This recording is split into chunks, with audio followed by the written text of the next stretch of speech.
Assalamualaikum warahmatullahi wabarakatuh. Anak-anakku semua, mari kita lanjutkan pembahasan kita mengenai himpunan.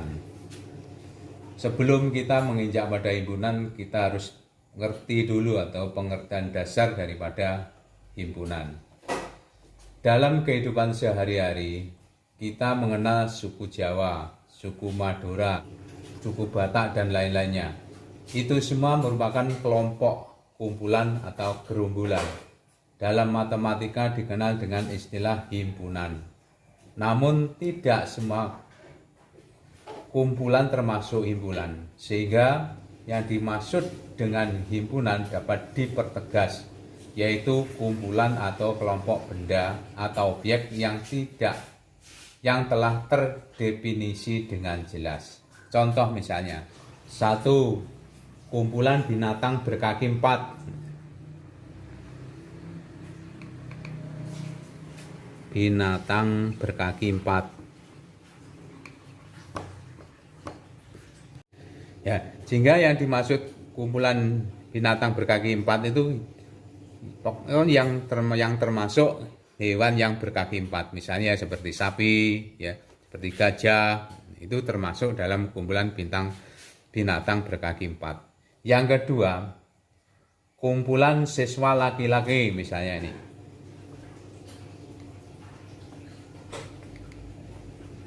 Siswa laki-laki. Jadi kumpulan siswa laki-laki itu juga merupakan himpunan, karena yang dimaksud kumpulan siswa laki-laki di sini adalah siswa yang laki-laki. Yang ketiga, jelas itu ya. Kumpulan anak berambut keriting misalnya.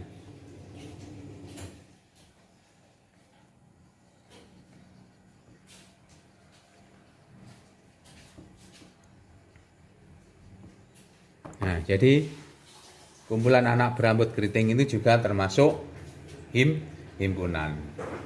Itu dari saya beri contoh 3 saja. Selanjutnya contoh kumpulan yang tidak termasuk himpunan. Contoh yang tidak termasuk himpunan, misalnya ini.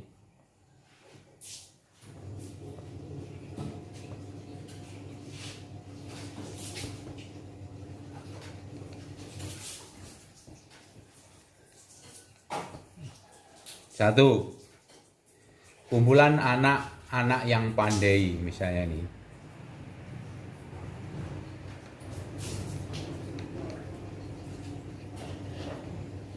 Jadi kumpulan anak-anak yang pandai itu belum jelas kepandaiannya seberapa, sehingga seperti itu tidak dapat dijadikan himpunan. Yang kedua misalnya kumpulan anak-anak yang cantik misalnya.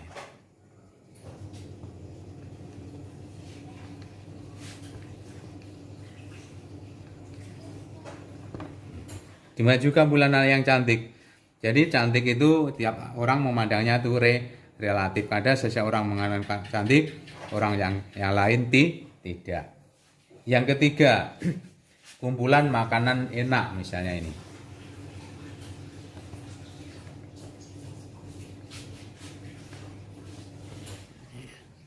Kumpulan makanan enak ini setiap orang tidak sama. Misalnya coklat ya. Satu orang mengatakan coklat ini rasanya pahit, tapi yang lain coklat itu rasanya adalah enak. Jadi kumpulan seperti itu. Kita lanjutkan dengan lambang himpunan B. B yang menggunakan lambang himpunan. Lambang himpunan misalnya.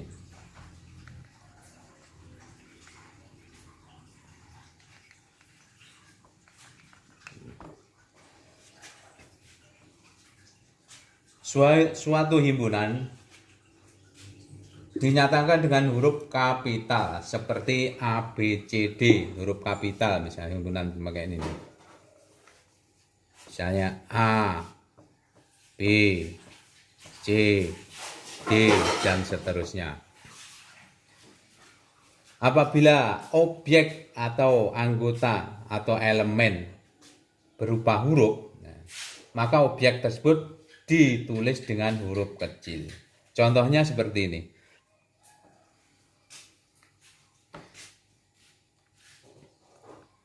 kelompok huruf vokal misalnya, satu misalnya.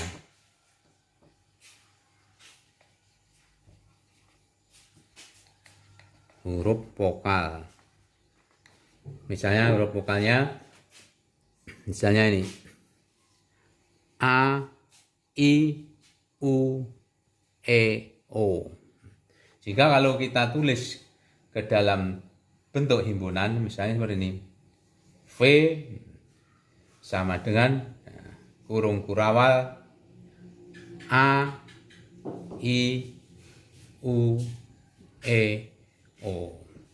Sehingga dikatakan dalam suatu himpunan, kalau kita menggunakan ini maka harus berada dalam kurung kurawal. Sehingga kalau belum berada di dalam kurung kurawal maka ini bukan himpunan. Seperti itu.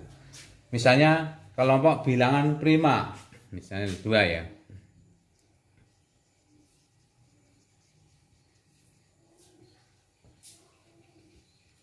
Bilangan prima.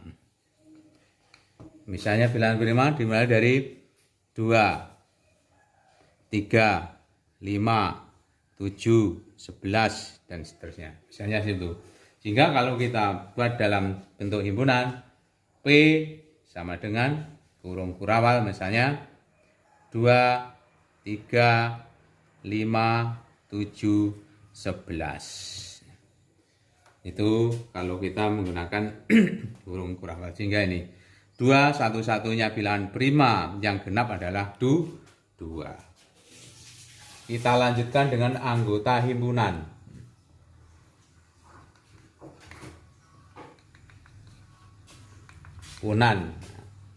Anggota himpunan.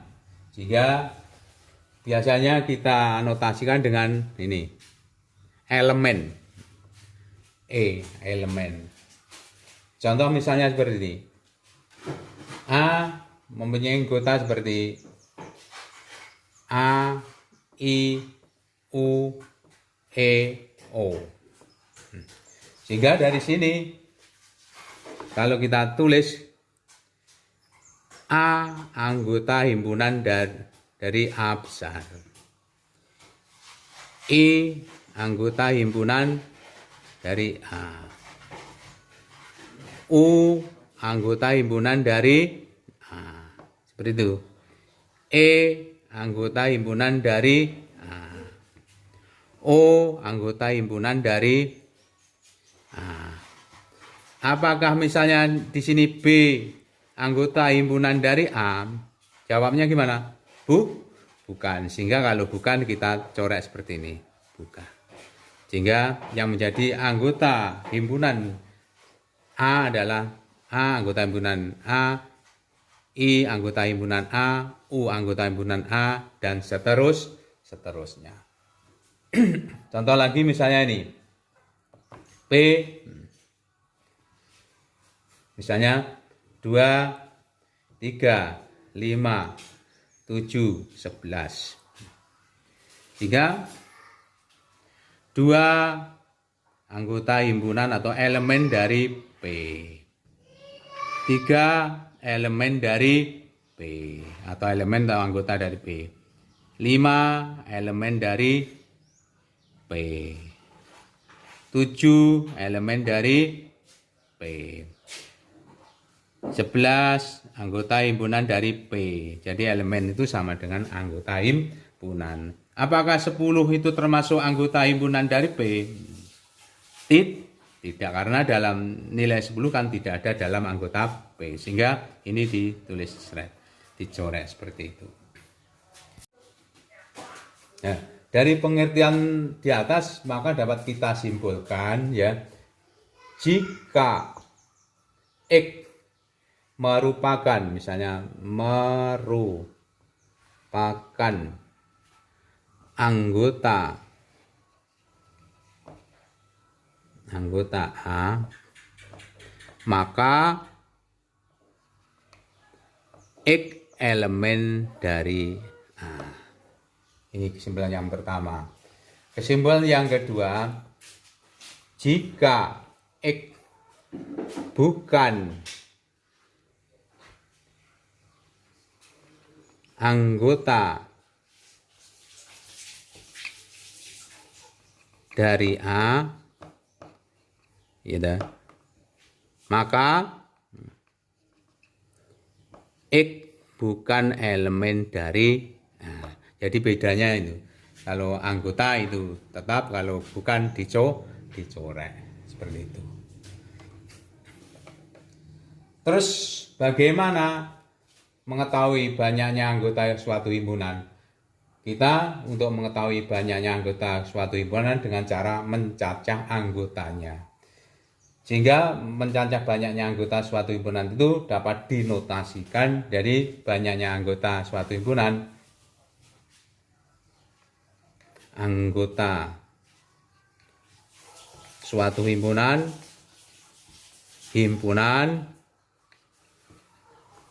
dinotasikan dengan NA. NA itu banyaknya anggota A. Contoh misalnya ini. A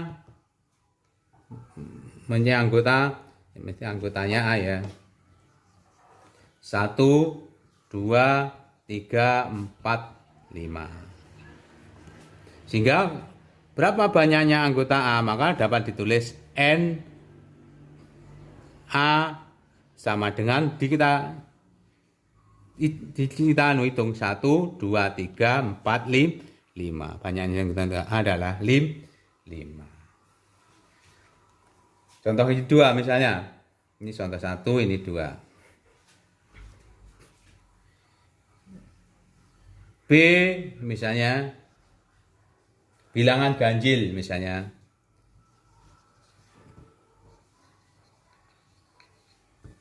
Ganjil antara misalnya 11 dan 20. Berapa banyaknya anggota B? Sehingga kamu harus mengetahui bilangan ganjil antara 11 dan 20. 11 apa ikut? Tidak, karena 11 adalah di antara 11. Jadi anggotanya adalah ya 13, 15, 17, 19. Sehingga banyaknya anggota B, NB berapa? 1, 2, 3, 4. Sehingga sama dengan 4. 3. K himpunan dari faktor prima dari 45. Faktor prima dari 45. Berapa anggota K? Faktornya prima apa saja? Berarti 3 dan 5. 3 dan 5. Sehingga banyaknya anggota A, NK misalnya. NK sama dengan 2. Jadi banyaknya NK 2. Sekarang kita lanjutkan D. Menyatakan himpunan.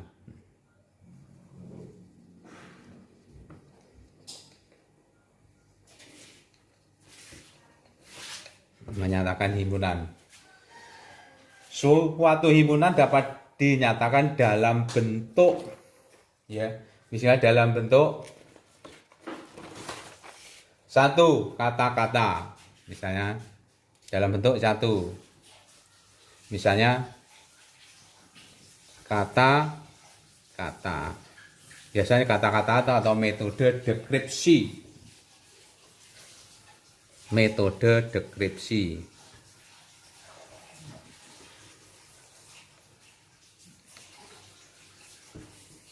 Yang kedua, mendaftar.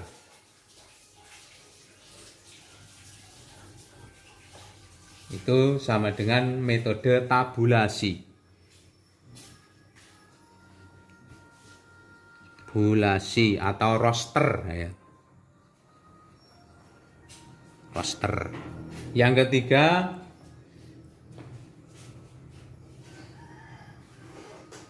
pembentuk himpunan, notasi pembentuk himpunan. Notasi pembentuk himpunan. Ada 3 itu. Contoh dengan kata-kata misalnya.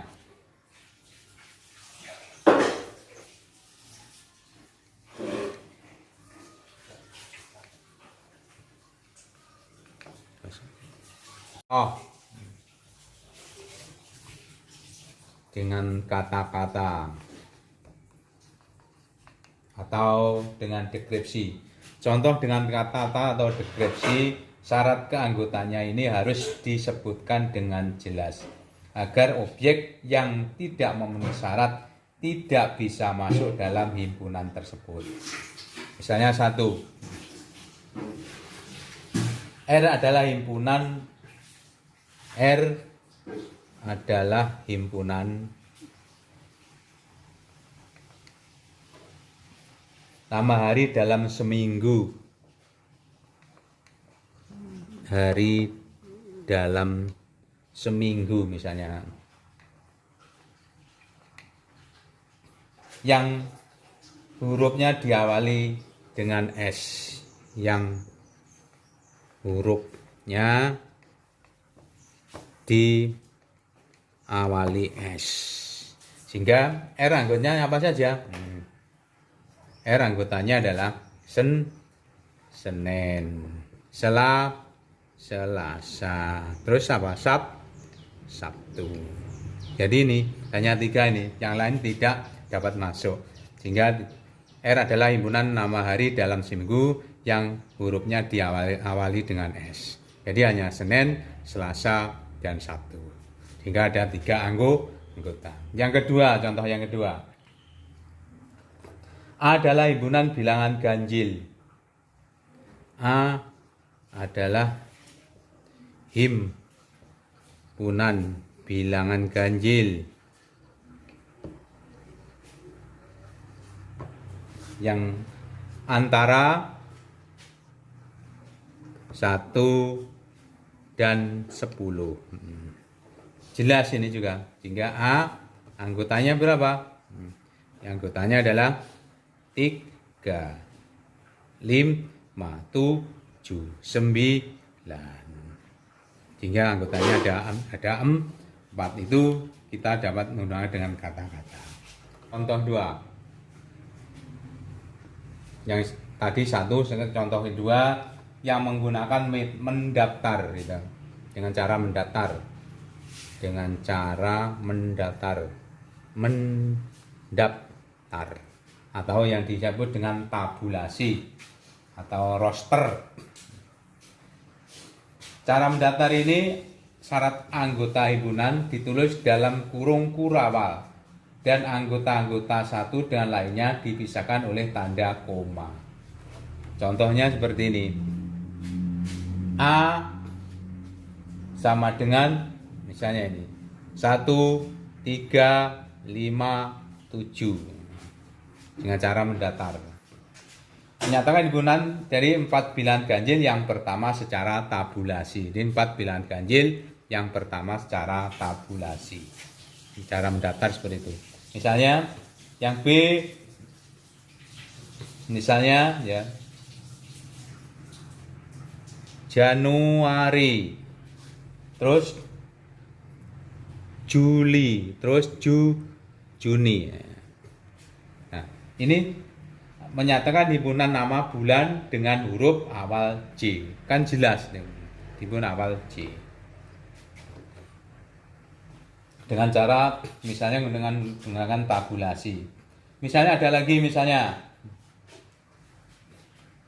A misalnya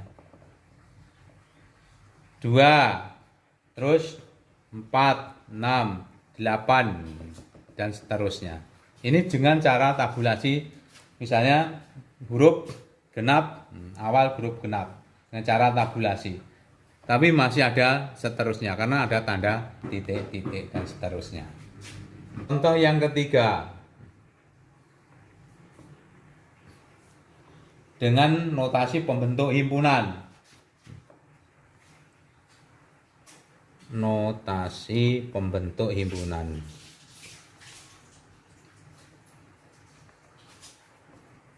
Nah, notasi pembentukan itu dengan kita, cara ini sebenarnya mirip dengan metode dekripsi. Namun pada cara ini himpunan dinyatakan dengan notasi pembentuk himpunan. Anggotanya dilambangkan dengan huruf atau paubah, kemudian diikuti dengan sebuah garis dan syarat keanggota himpunan tersebut. Contoh misalnya seperti ini. Tabulasi A misalnya seperti ini.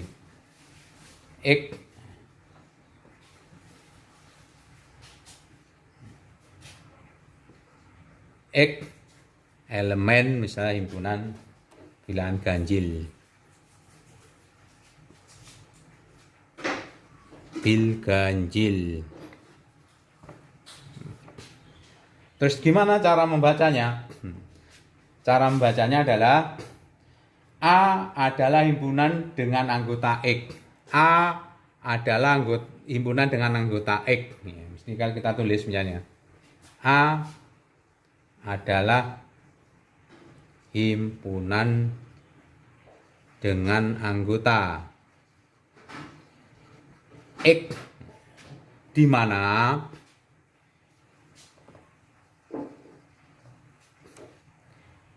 X lebih dari 4, gitu.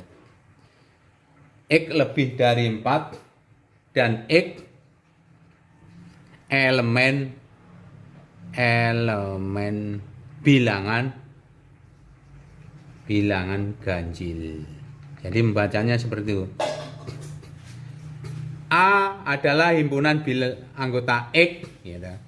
A adalah himpunan dengan anggota X, di mana X lebih dari 4 dan X adalah anggota himpunan bilangan ganjil. Sehingga kata-katanya seperti ini. Sehingga kalau kita ketulis dalam tabulasi anggota A, berapa anggota A? Ya, anggota A adalah X lebih dari 4. Lebih dari 4 berapa saja? Ya, misalnya ya 5, 6, 7 atau bilangan ganjil ya. Misalnya bilangan ganjil 5, 7, 9, 11, 13 dan seterusnya. Mengapa kok dan seterusnya? Karena X bilangan ganjil di sini tidak ada batasnya. Sehingga X itu lebih dari 4. Dan 4 itu adalah himpunan bilangan ganjil. Sehingga anggotanya 5, 7, 9, 11, 13 dan seterusnya. Itulah yang dapat saya sampaikan untuk himpunan. Selanjutnya nanti kita mencari beberapa himpunan yang lainnya. Kita akhiri sekian dulu. Assalamualaikum warahmatullahi wabarakatuh.